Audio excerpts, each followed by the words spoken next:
Что есть, когда скрипят суставы? Капуста, брокколи богата бета-каротином, витамином С, фолатами, железом, калием. Важно! Если уж и отваривать брокколи, то делать это совсем слегка, а лучше вообще есть ее в сыром виде 2-3 раза в неделю. Морковь еще один из важнейших источников витаминов, прежде всего бета-каротина, и она должна быть в меню ежедневно.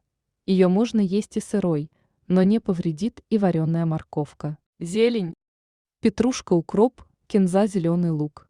В зелени много кальция, солей, фолиевой кислоты, железа, витамина С.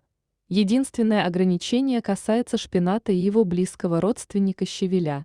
При подагре, например, от них лучше отказаться.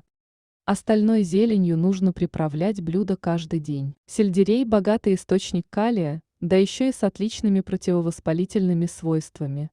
Полезные корнеплоды и зелень есть нужно непременно сырыми 3 раза в неделю. Бананы тоже помогут ликвидировать дефицит калия.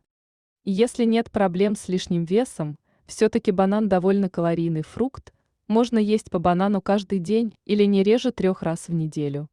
Это та сладость, которую больные артритом могут себе позволить не только с удовольствием, но и с пользой. Имбирь обладает мощным противовоспалительным действием. И калия в нем тоже очень много.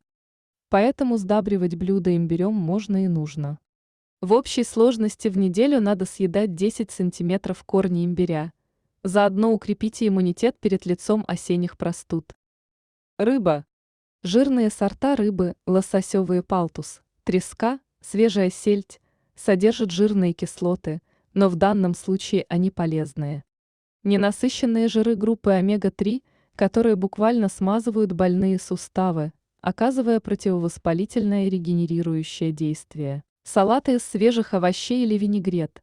Заправляем исключительно растительным маслом, никаких майонезов. Каша из любых круп, кроме бобовых.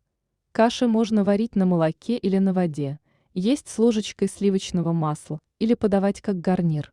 Очень полезен несоленый дикий, нешлифованный рис.